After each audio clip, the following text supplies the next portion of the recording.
Good morning and welcome to Hope, Faith, and Joy Daily Devotion with me, Pastor Amanda. This devotion is pre recorded so that I could take a little bit of time off, but there's still room for devotion time. We're continuing on now with First Corinthians chapter 5. Now, last week, Paul really started to get on to us about our judging nature and how we are to be of the spirit and discerning. But now the tables are going to turn just a little bit.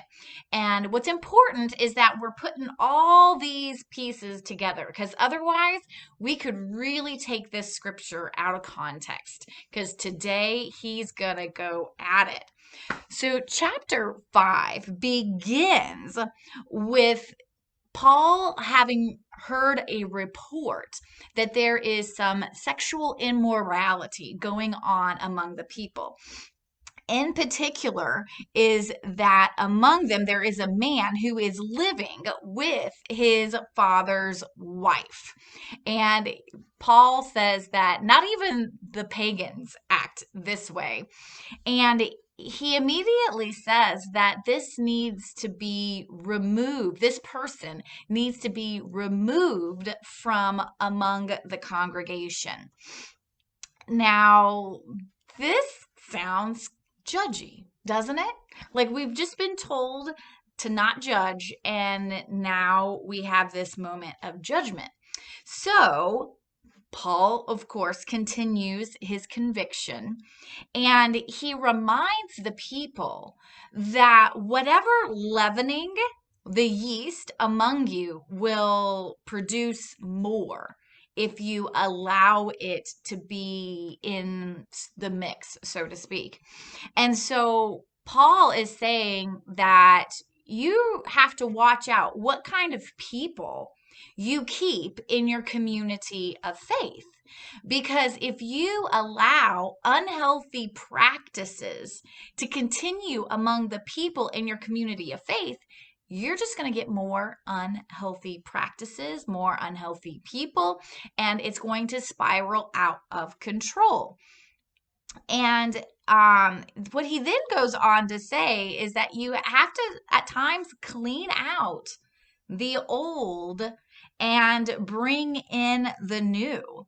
And that is the way you celebrate new life. That is the way that you revive, resurrect a community of faith, is by getting out everything that is holding the community back and moving forward. And it's harsh. It's really harsh. And then we kind of start to question about, well, you're judging here, Paul. And Paul says that, wait a second, you can't be judging people that are out there in the world.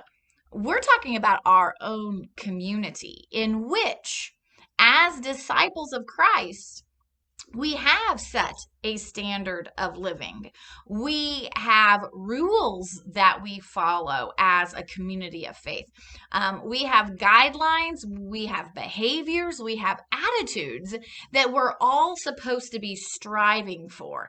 And if a person within our community is not striving for that, then we do need to let them go. But then remember what will happen. Now they're outside the community and can no longer be judged. But they're not, but part of being in this community is saying that I want to be like the people of this community. This is the being of the like mind, of the same mind. If you want to be more like Christ, then your behaviors better reflect it. Otherwise, you're not like it.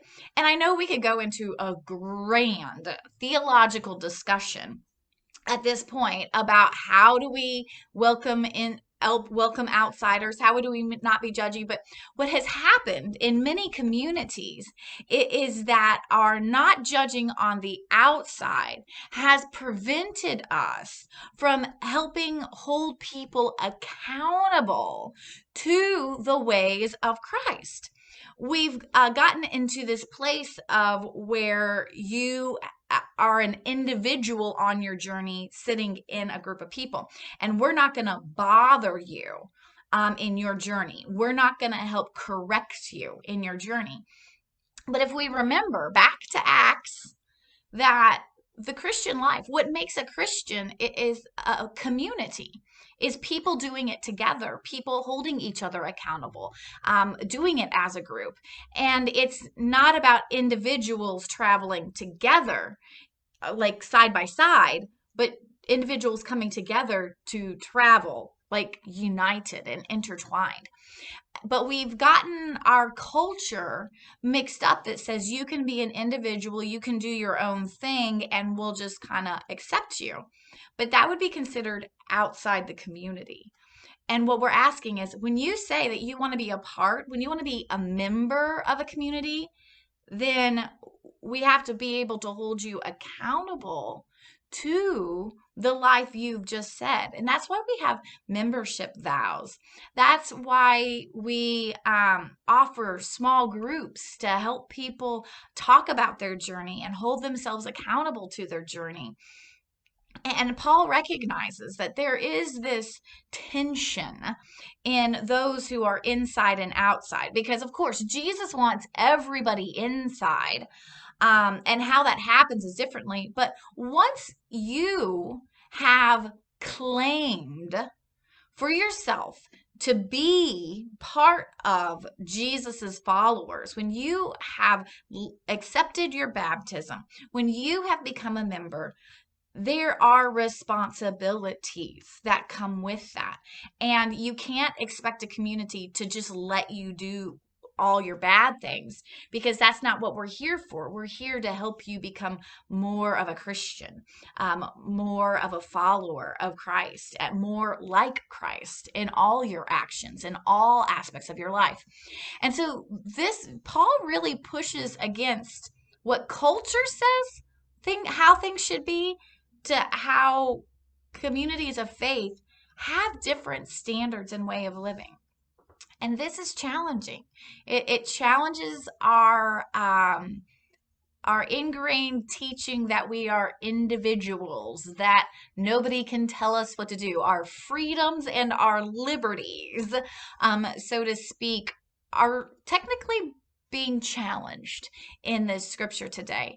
And so I invite you to take some time to consider, how is Paul challenging you and your community of faith?